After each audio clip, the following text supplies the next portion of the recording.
आप देख रहे हैं अल्फा डिफेंस हिंदी में आपका स्वागत है।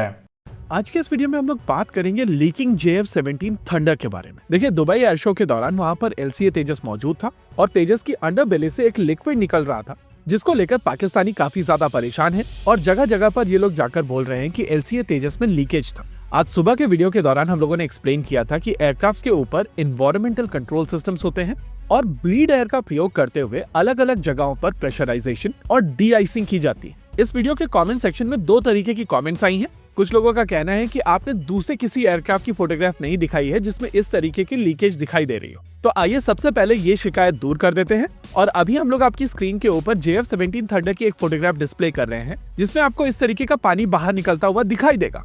आपकी स्क्रीन के ऊपर येलो एरो की मदद से ये पानी गिरता हुआ दिखाई दे रहा है और ये चीज हम लोग यहाँ पर दोबारा स्पेसिफाई करेंगे कि ये एक कॉमन चीज है। ये आमतौर पर हर तरीके के एयरक्राफ्ट के साथ में होती है, इंक्लूडिंग पैसेंजर प्लेन्स। दूसरे एस्पेक्ट की अगर बात की जाए तो कई पाकिस्तानियों की तरफ से कहा जा रहा है कि ये पानी नहीं है, ये ऑयल है। इनफैक्ट इस चीज को प्रूव करने के लिए जो लॉजिक दिया जा रहा है वो भी काफी इंटरेस्टिंग है। उस वीडियो में तेजस एयरक्राफ्ट के नीचे कुछ बैग्स दिखाई दे रहे हैं और इन पेपर बैग्स के बेसिस पर ये लोग कह रहे हैं कि भारत यहाँ पर ऑयल कलेक्ट करने की कोशिश कर रहा है। अगर एविएशन जेट फ्यूल की बात की जाए तो ये काफी डेंस होता है और अगर एविएशन ऑयल की बात करें तो वो एविएशन जेट फ्यूल से भी ज्यादा डेंस होता है। देखिए, अगर ये लीक कर रहा लिक्विड एविएशन ऑयल या एविएशन फ्यूल होता तो इसकी हेवीनेस में ये पेपर बैग बहुत जल्दी डिसॉल्व हो जाते और जितनी देर में ये वीडियो बना है उतनी देर भी ये पेपर बैग लास्ट नहीं करते। वैसे क्योंकि हम लोग इस टॉपिक के बारे में बात कर रहे हैं, इस वजह से जरूरी है ये भी समझना कि यहाँ पर एक फ्यूल ड्रिपिंग की भी पॉसिबिलिटी बनती है, लेकिन इस स्पेसिफिक केस में वो चीज है नहीं। अगर आप इस फोटोग्राफ को ध्यान से ऑब्जर्व करेंगे तो आपको साफ समझ में आएगा कि ये एविएशन फ्यूल नहीं है और ये टिपिकली वाटर है जो वहां पर कलेक्ट हुआ है। देखिए, पाकिस्तानियों को ये समझना पड़ेगा कि कई बार एयरक्राफ्ट में ग्लिचेस आती हैं और अभी आप अपनी स्क्रीन के ऊपर JF-17 में आई हुई एक ग्लिच को देख रहे हैं जहां पर एक एयर शो के दौरान पाकिस्तानी पायलट्स इसको धक्का देते हुए नजर आ रहे हैं। एग्जैक्टली ऐसे ग्लिचेस आती है। दुबई एयर शो की एज सच अगर बात की जाए तो वहां पर JF-17 थंडर का कोई फ्लाइट डेमोन्स्ट्रेशन नहीं हुआ है, लेकिन जिस LCA तेजस को लेकर ये लोग स्टोरी बना रहे हैं उसने बाद में वहां पर उड़ान भी भरी और मनूवर्स भी करके दिखाया।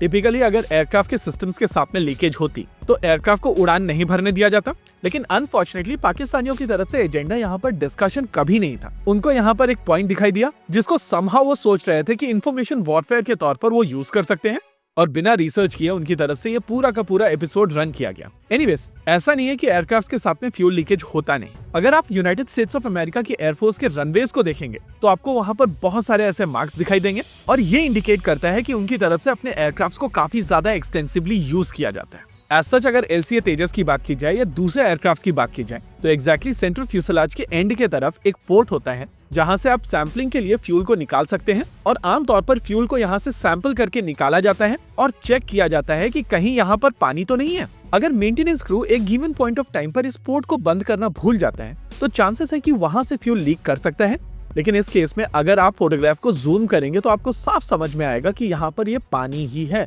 एनीवेज, इस एपिसोड के बाद में हम लोग दो इंपॉर्टेंट चीजें डिस्कस कर पाए हैं, एयरक्राफ्ट में यूज होने वाले एनवायरमेंटल कंट्रोल सिस्टम्स और दूसरा ब्लीड एयर का कॉन्सेप्ट। इसके अलावा आने वाले एडवांस मीडियम कॉम्बैट एयरक्राफ्ट को लेकर भी हम लोग एक काफी इंटरेस्टिंग चीज डिस्कस कर चुके हैं और कल के ही वीडियो में हम लोगों ने एक्सप्लेन किया था कि इस एयरक्राफ्ट में क्लोज लूप कूलिंग सिस्टम्स का प्रयोग किया जाएगा जिसके चलते किसी भी तरीके का पानी एयरक्राफ्ट से बाहर नहीं निकलेगा। हालांकि F-35 लाइटनिंग 2 में एक क्लोज लूप नेटवर्क का प्रयोग किया जाता है, लेकिन उसके बाद भी इस एयरक्राफ्ट से फ्लूइड निकलता हुआ देखा गया है। होप इस डिस्कशन के बाद में पूरी की पूरी पिक्चर यहाँ पर क्लियर हो गई होगी और एटलीस्ट अब हम लोग इस डिस्कशन को पीछे छोड़कर आगे बढ़ सकते हैं। इसी के साथ आज के इस वीडियो में रखते हैं केवल इतना ही। वीडियो को अंत तक देखने के लिए धन्यवाद। देखते रहिए अल्फा डिफेंस। जय हिंद।